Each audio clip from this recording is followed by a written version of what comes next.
ராதாபுரம் சட்டமன்ற தொகுதியில் அப்பாவு வெற்றி என்ற ஹைகோர்ட் உத்தரவுக்கு எதிராக உச்ச நீதிமன்றத்தில் இன்பதுரை மேல்முறையீடு செய்துள்ளதை நாம் அண்மை செய்தியாக பார்த்துக் கொண்டிருக்கின்றோம்.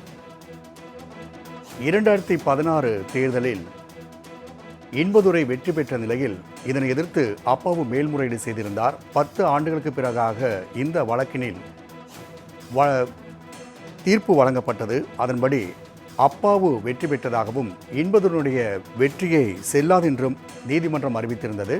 இந்நிலையில் இதுகுறித்து தற்போது மாநிலவை உறுப்பினராக இருக்கக்கூடிய இன்பதுரை உச்ச நீதிமன்றத்தில் மேல்முறையீடு செய்துள்ளார். அண்மை செய்தியாக பார்த்துக் கொண்டிருக்கின்றோம். கூடுதல் விவரங்களை செய்தியாளர் கிருஷ்ணமூர்த்தி வழங்க கேட்கலாம். கிருஷ்ணமூர்த்தி, அப்பாவு வெற்றியை எதிர்த்து இன்பதுரை மேல்முறையீடு செய்துள்ளார். கூடுதல் விவரங்கள். வணக்கம். கடந்த 2016 ஆண்டு நடந்த சட்டமன்ற தேர்தலில் ராதாபுரம் தொகுதியின் எம்எல்ஏவாக அதிமுகவை சேர்ந்த இன்பதுரை வெற்றி பெற்றதை செல்லாது என்று அண்மையில் சென்னை உயர்நீதிமன்றம் உத்தரவிட்டது. அப்பாவு வெற்றி பெற்றதாக சென்னை உயர்நீதிமன்றம் தீர்ப்பு வழங்கி உத்தரவை பிறப்பித்திருந்தது.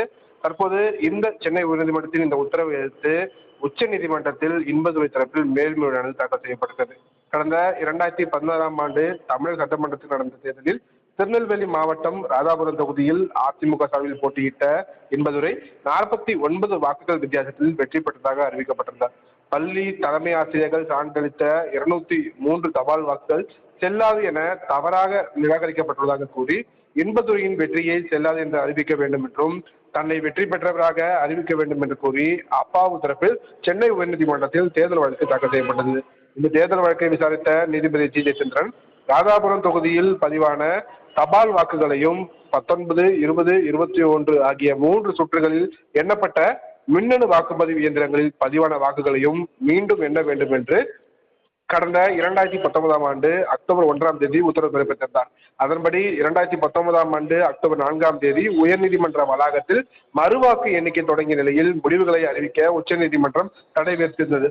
6 ஆண்டுகளுக்கு பிறகு கடந்த மே மாதம் இந்த வழக்கை விசாரித்த உச்சநீதிமன்றம் 2021 மற்றும் 2026 சட்டசபை தேர்தல்கள் முடிந்து வருவதால் 2016 தேர்தல் வழக்கை நிலுவையில் வைத்திருப்பது தேவையற்றது என்று கூறி உச்சநீதிமன்றம் வழக்கை முடித்து வைத்தது. அதே நேரத்தில் தபால் வாக்குகளுக்கு பள்ளி தலைமை ஆசிரியர் சான்றளிக்க முடியுமா என்பது குறித்து ஆராய வேண்டும் என்றும் கடந்த மே 21ஆம் தேதி உத்தரவிட்டது.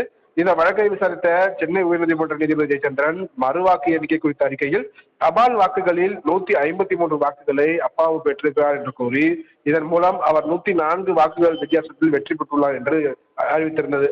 தலைமை ஆசிரியர்கள் சான்றளிக்க தகுதியான அதிகாரிகள் தான் என ஏற்கனவே முடிவுக்கு வந்துவிட்டதால் தபால் வாக்குகள் செல்லும் என கூறிய நீதிபதி திமுக வேட்பாளர் அப்பாவுவின் தேர்தல் வழக்கை ஏற்றுக்கொண்டு 2016 சட்டமன்ற தேர்தலில் ராதாபுரம் தொகுதியில் அப்பாவு வெற்றி பெற்றதாக அறிவித்தும் இன்பதுரை வெற்றி பெற்றது செல்லாது என்று அறிவித்தும் தீர்ப்பளித்தது.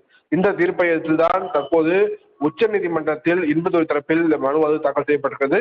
இந்த மனு விரைவில் விசாரணைக்கு வரும் என்றும் எதிர்பார்க்கப்படுகிறது. ராம்குமார், தகவலுக்கு நன்றி கிருஷ்ணமூர்த்தி.